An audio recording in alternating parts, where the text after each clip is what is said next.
WWE 2K24 brought a lot of changes to My Faction mode, and in this video, I will go over what 2K got right and wrong about My Faction mode this year.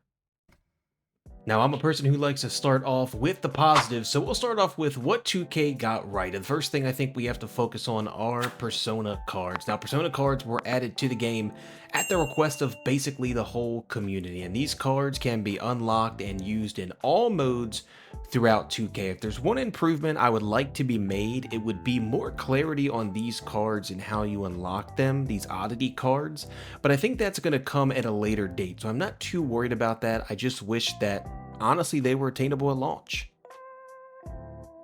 The second thing that 2K got right this year's mode was Faction War updates.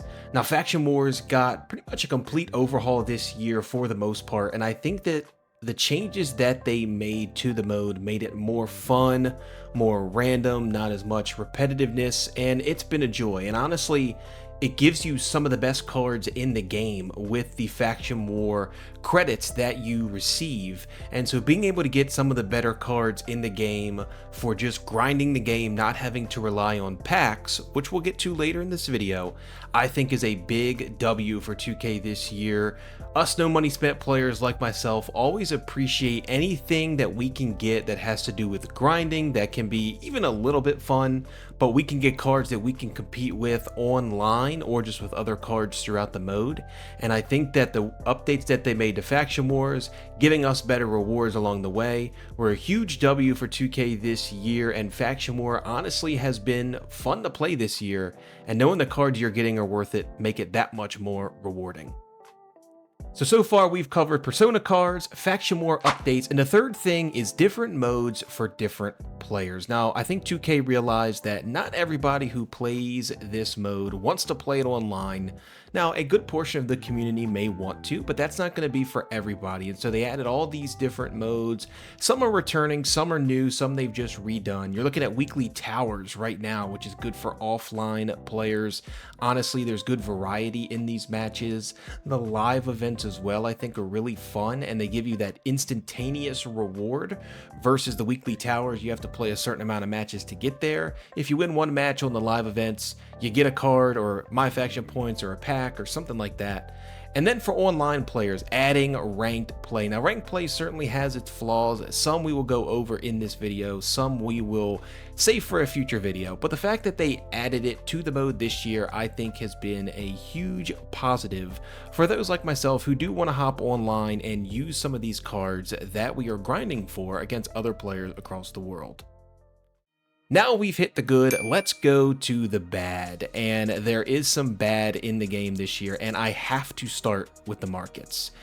The markets in this game are trash and are a joke, and I will start with the pack market.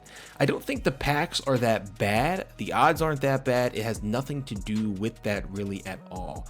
What it really has to do with is the packs then leading to collections, and also these cards in the packs not being that good.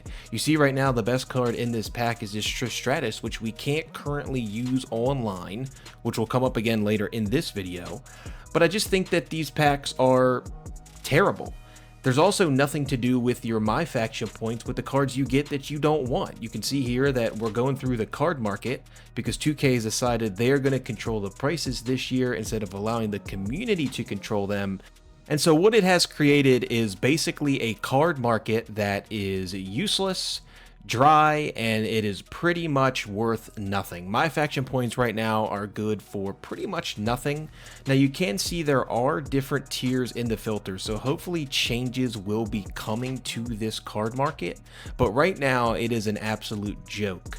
You can see here a gold 68 Cody Rhodes is 20,000 MyFaction points, so we can only imagine what some of these cards are going to be. And then when you get cards in packs that you don't want or have no use for, such as this Bobby Lashley card here, he's useless. You cannot sell him, you cannot do anything to him.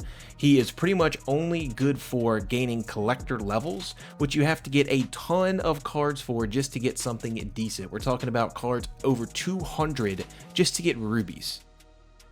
So we've hit the markets on the bad. Let's get to the online RP. Now, I'm going to make a separate video talking about online as a whole in this game. This is just focusing on the RP system in online. As you can see here, we only gained 12 RP for that match that we won. Now, if you just do the quick math, you have to get 200 RP to go from Emerald to Sapphire. I don't know how much it is after that. The second match we won, we got 14 RP. So in 2 matches, we got 26 RP. So if you're just doing that quick math, we have to win 8, 9 matches in a row, depending on who we face and what tier they're in, just to rank up 1 level. And we cannot lose any, or we may lose the RP that we just won. This needs a complete overhaul. So we've hit markets, we've hit online RP. The last thing in the bad is the online variety. Now, what do I mean by online variety? Well, I could hit on the metas in the game right now, which have to do with the stuns, which have to do with basically facing the same 2-3 cards, but that's not what I'm talking about. What I'm talking about is the ability to right now only use the men's cards that you have in your collection. Now, I know that well, I think that the reason that they did this is so it didn't separate the community online that's searching for a game. If you have 1,000 people at one time searching for a game, right now everybody is in one pool. If you broke it up between men and women, then it could be 500 in men, 500 in women, 600 in women, 400 in men, and it may be longer to find a game, but I would rather use the cards that I own. Now, I did want to give a quick honorable mention to Proving Grounds as a bad. I didn't include it because I wanted to do 3 and 3, but this mode is terrible. It needs a complete rework. It needs to be completely rethought out. These rewards are terrible, first of all. You have to play 35 matches just to rank up to the next chapter. And then if you go to all 5 chapters, the top rewards are, in Chapter 4, it is an Ultimate Warrior Ruby card, and in Chapter 5, it is a John Cena card. It is not worth the grind, and I would not recommend playing this mode whatsoever.